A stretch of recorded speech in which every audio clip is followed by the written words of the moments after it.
Hello there, BS Ed Math students. So today I will be the one who will discuss the learner-centered pedagogy on behalf of Team 1. Uh, I will be the one who will represent as Team 1. Okay, let's go.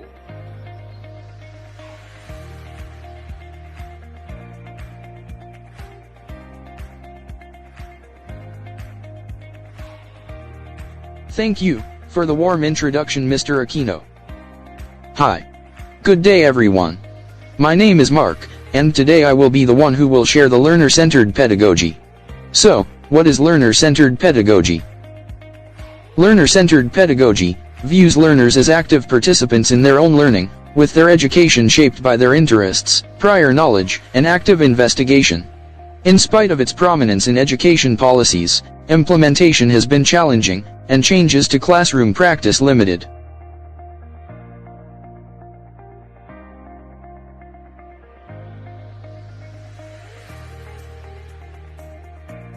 Delivery modalities. Delivery modalities refers to a learning delivery modality where learning takes place between the teacher and the learners who are geographically remote from each other during instructions.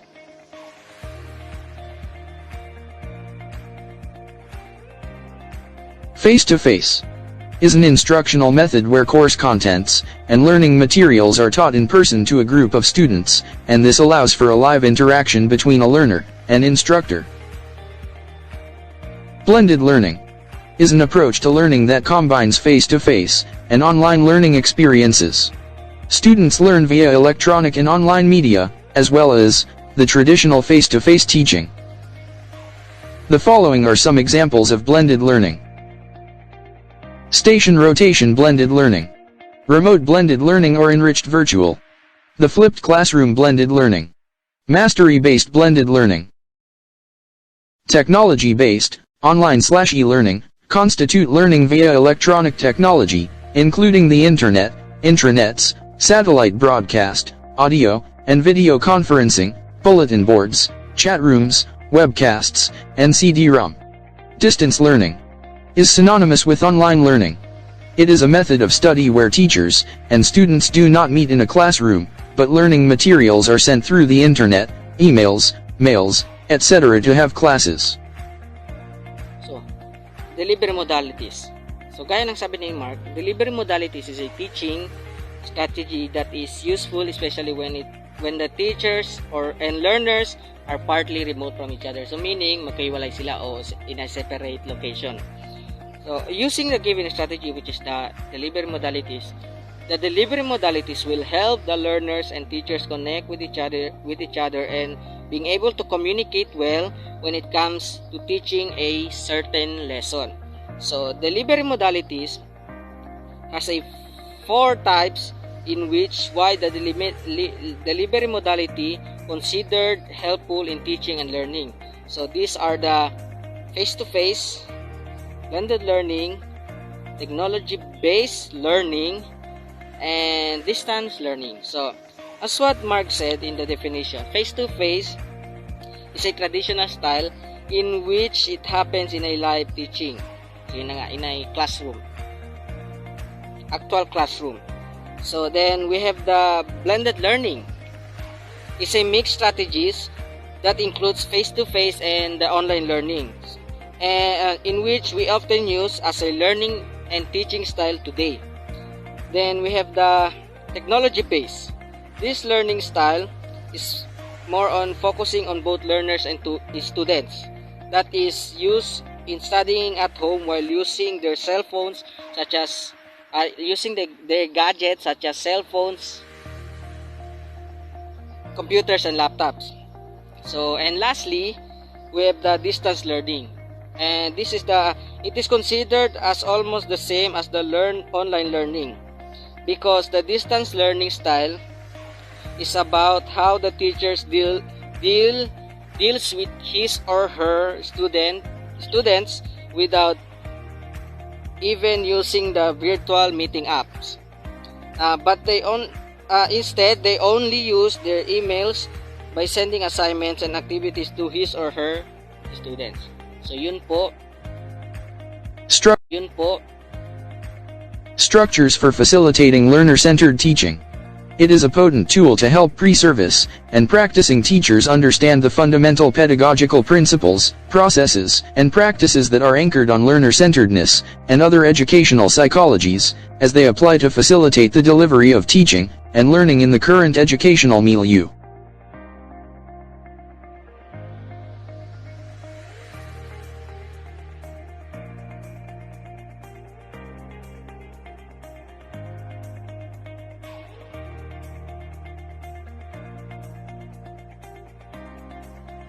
Formal or traditional, is concerned with the teacher being the controller of the learning environment. Power and responsibility are held by the teachers and they play the role of instructor, in the form of lectures, and decision maker, in regards to curriculum, and specific outcomes. Approaches are generally teacher-directed where students are taught in a manner that is conducive to sitting and listening. Alternative learning system, ALS, is a practical option to the existing formal instruction so that students can complete basic education in a mode that fits their distinct situation and needs. Under this flexible program, learning can take place anytime at any place, depending on the convenience and availability of the learners. This program is for the working and the disadvantaged adults who wish to complete primary and secondary education. Under the Alternative Learning System Act, Republic Act No. 11510, a learning system that is different from the traditional classroom-based method will be formally established. Non-formal education, NFE, refers to education that occurs outside the formal school system. It is often used interchangeably with terms such as community education, adult education, lifelong education, and second chance education. It is an integral part of a lifelong learning concept that ensures the young people and adults to acquire and maintain the skills, abilities, and dispositions needed to adapt to a continuously changing environment.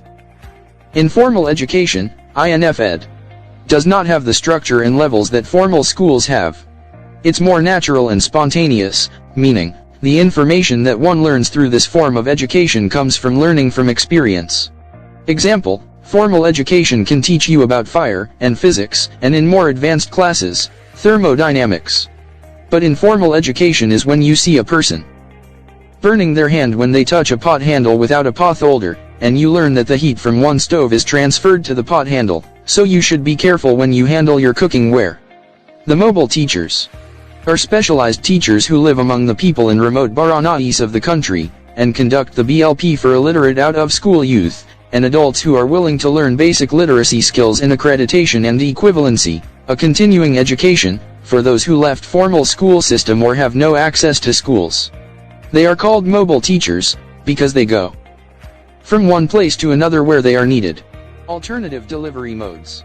ADM refers to the non-traditional education program recognized by the Department of Education, DEP-Ed, which applies a flexible learning philosophy, and a curricular delivery program that includes non-formal and informal sources of knowledge and skills.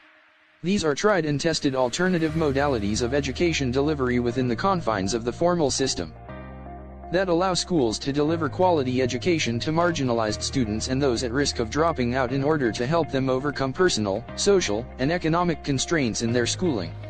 Modified in-school off-school approach.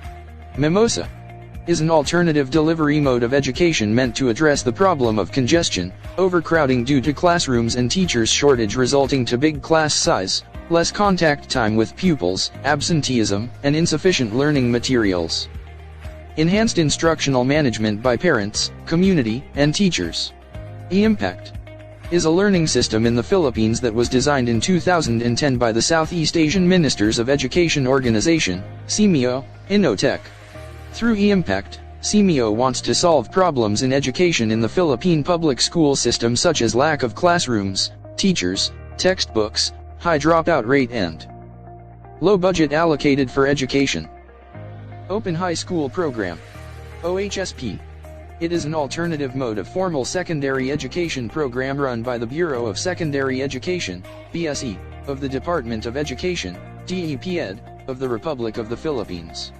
The program provides an opportunity for elementary school graduates, high school dropouts and successful examines of the Philippine Education Placement Test, PEPT, to complete secondary education in a purely distance learning mode. So, proceed. Dito naman tayo sa facilitating learner-centered teaching. So, according to study.com, facilitating learner-centered teaching is a functioning as a learner-centered teacher means adopting a bottom-up approach to classroom management, curriculum, and instruction. A teacher who acts as a facilitator provides his or her students with opportunities, guidance, materials as they assume responsibility for other aspects of their own learning.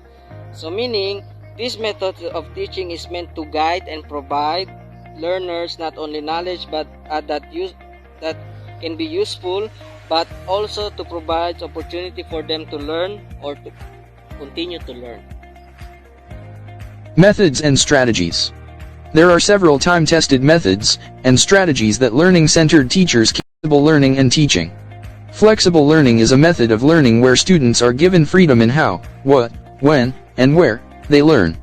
Flexible learning environment addresses how physical space is used, how students are grouped during learning, and how time is used throughout teaching. Examples of flexible learning are face-to-face contact, websites with interactive content and/or chat rooms, discussion boards, teleconferencing or video conferencing, print resources, field trips and audio tapes. Next, we have the flexible learning. In flexible learning, learners will be given a freedom of whether what they will going to choose a platform in their learning. So, example, if they want modular. So, what is modular?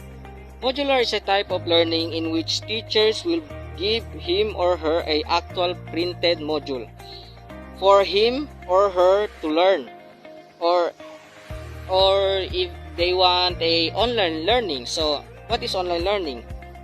Online learning is a type of learning in which they will be learning the given modules by using apps or website. These are the examples of learning that occurs in flexible learning style. Differentiated learning is a framework or philosophy that involves providing all students within their diverse classroom community of learners a range of different avenues for understanding new information in terms of acquiring content, processing, constructing, or making sense of ideas, and developing teaching materials and assessment measures so that all students within a classroom can learn effectively, regardless of differences in their ability.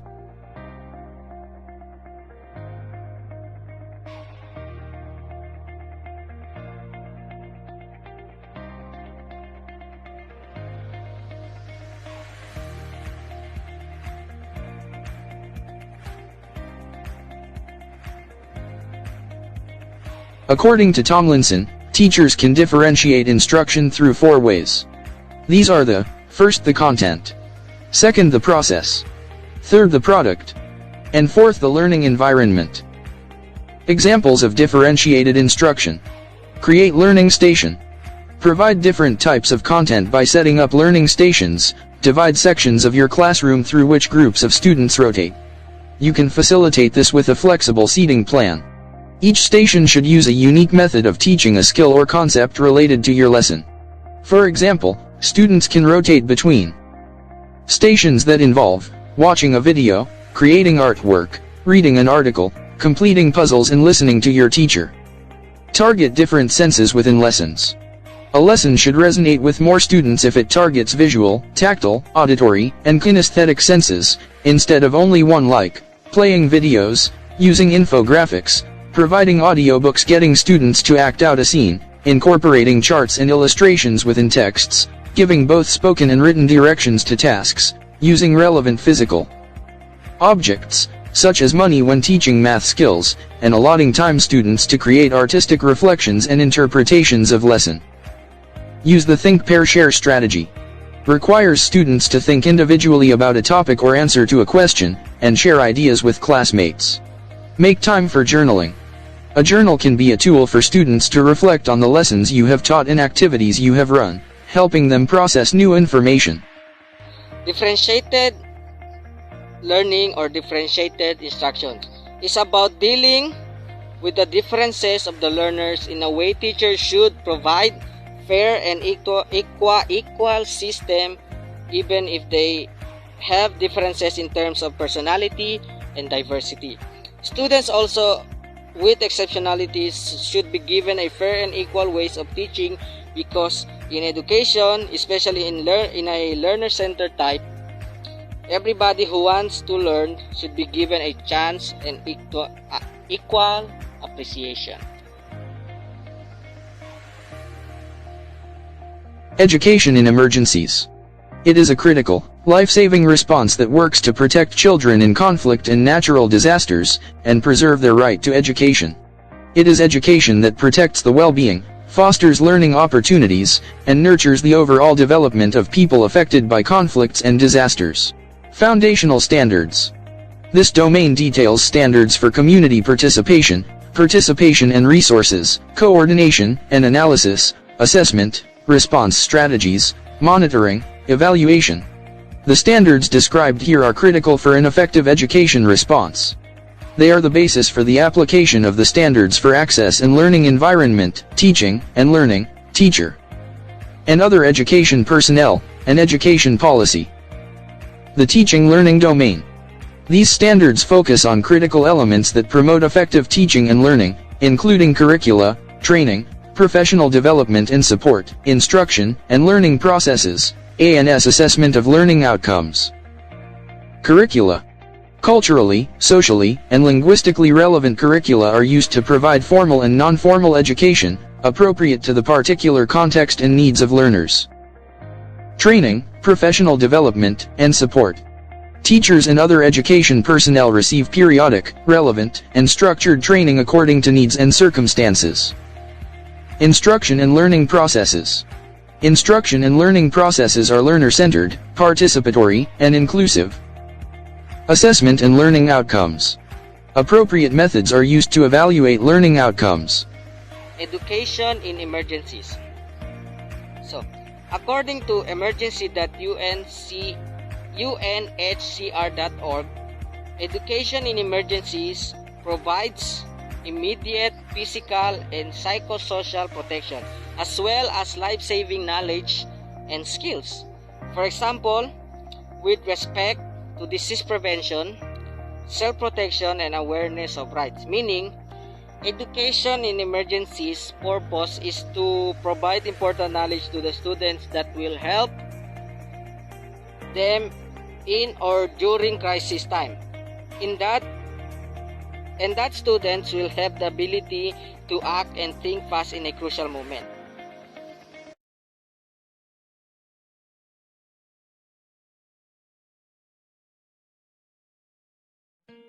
Hi, I'm Jasmin Resurreccion. Based on what I have read in Module 4, Learner-Centered Pedagogy, the teacher during the class discussion will group the students according to their prior learning and interests. The teacher should make interaction with the students. For example, the teacher will let the students go in front and answer some question so that she will observe if the students learn something about the subject. If the structure is not implemented inside the classroom, the learning of the students will stuck in one place of idea. The teacher must continue to empower students to create and motivate them.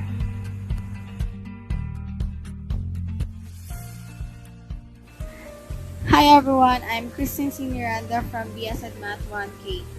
So, my insight about the learner-centered pedagogy is that the teacher here is still a classroom authority figure, but functions as more of a coach or facilitator as students embrace a more active and collaborative role in their own meaning. The student-centered paradigm proposes that instructors serve as facilitators of learning rather than knowledge providers. Student-centered instructions focuses on skills and practices that enable lifelong learning and independent problem solving. And also, student-centered learning prioritizes students' interests and recognizes the importance of students' voice in the learning process.